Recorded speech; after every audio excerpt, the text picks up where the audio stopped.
Day to day news Bharat में मैं आकांक्षा परिहार आपका स्वागत करती हूं। हम वादा करते हैं कि पूरी निष्पक्षता के साथ पत्रकारिता करेंगे और हमारा कोई भी पत्रकार फील्ड में किसी से किसी भी प्रकार का उपहार या विज्ञापन स्वीकार नहीं करता, आगे भी नहीं करेगा, ना ही किसी को ब्लैकमेल करता है। हम दबे कुचले लोगों की आवाज़ बनते आए हैं और आगे भी बनेंगे। साथ ही हम ऐसी कोई भी खबर नहीं दिखाएंगे जिससे हमारी भोली भाली जनता मूर्ख बने या किसी भी प्रकार का कोई धोखा मिले। हम लोकतंत्र के चौथे स्तंभ को और अधिक मजबूत करने की पूरी कोशिश में लगे हुए हैं। और अब बात करते हैं खबर की।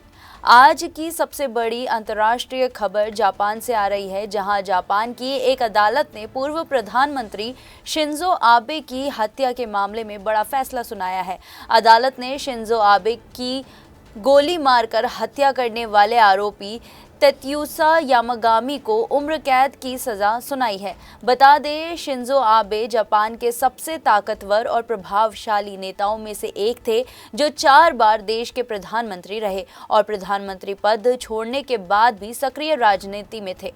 8 जुलाई 2022 जापान के पश्चिमी शहर नारा में जब शिंजो आबे चुनाव प्रचार कर रहे थे, तभी खुले मंच पर उन पर गोली चला दी गई। ये हमला उस देश में हुआ जहां बंदूक रखना लगभग नामुमकिन है, जहां गन कंट्रोल कानून दुनिया के सबसे सख्त कानूनों में गिने जाते हैं। इस एक घटना ने पूरे जापान को हिलाकर रख दिया।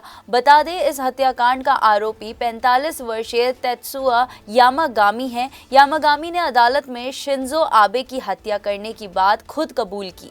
अक्टूबर में शुरू हुए मुकदमे के दौरान उसने साफ कहा कि उसका मकसद शिंजो आबे को व्यक्तिगत दुश्मनी के कारण मारना नहीं था, बल्कि इसके पीछे थी उसकी एक गहरी नफरत। एक कंट्रोवर्शियल साउथ कोरियन चर्च, जिसे यूनिफिकेशन चर्च कहा जाता है, यामागामी ने अदालत में ये भी बताया कि उसकी मां इस चर्च की फॉलोअर थी और उन्होंने इस चर्च को भारी मात्रा में दान दिया, जिसके कारण उनका परिवार आर्थिक और मानसिक रूप से टूट गया। यामागामी का दावा है कि जब उसने देखा कि शिंजो आबे की ओर से यूनिफिकेशन चर्च से जुड़े एक संगठन को वीडियो संदेश भेजा गया है, तो उसे लगा कि आबे इस चर्च को सुरक्षा दे रहे हैं। उसने कहा, मैं उस चर्च को नुकसान पहुंचाना चाहता था और शिंजो आबे को इसलिए निशाना बनाया ताकि चर्च और सत्ता के रिश्ते दुनिया के सामने आ सके। बता दें, बुधवार को जापानी अदालत ने सभी सबूतों और स्वीकारोक्ति यानी कि कन्फेशन के आधार पर तेत्सुया यामागामी को आजीवन कारावास की सजा सुनाई। साथ ही ये भी बता दें कि अभियोजन पक्ष ने पहले ही उम्र कैद की मांग की थी। वहीं बचाव पक्ष ने यामागामी की पारिवारिक परिस्थितियों और मानसिक पीड़ा का हवाला देते हुए 20 साल से अधिक की सजा न देने की अपील की थी। लेकिन अदालत ने साफ कहा कि ये एक पूर्व प्रधानमंत्री की सार्वजनिक मंच पर की गई हत्या है, जिसे किसी भी हालात में हल्का नहीं आंका जा सकता।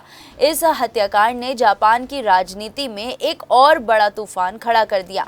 जांच के दौरान सामने आया कि जापान की सत्ताधारी लिबरल डेमोक्रेटिक पार्टी LDP और यूनिफिकेशन चर्च के बीच दशकों पुराने करीबी संबंध रहे हैं। इन खुलासों के बाद LDP को भारी आलोचना का सामना करना पड़ा। पार्टी ने सार्वजनिक रूप से चर्च से दूरी बनाने की घोषणा की। सरकारी जांच के बाद जापान सरकार ने यूनिफिकेशन चर्च की जापानी शाखा का कर मुक्त धार्मिक दर्जा खत्म कर दिया। इतना ही नहीं, चर्च को भंग करने का आदेश भी दे दिया गया। ये कदम जापान के इतिहास में धार्मिक संगठनों के खिलाफ सबसे सख्त कार्रवाइयों में से एक माना जा रहा है। विशेषज्ञों का मानना है कि शिंजो आबे की हत्या सिर्फ एक व्यक्ति की मौत नहीं थी, बल्कि उसने जापान की राजनीति, धार्मिक संस्थानों और सत्ता के रिश्तों पर गंभीर सवाल खड़े कर दिए हैं।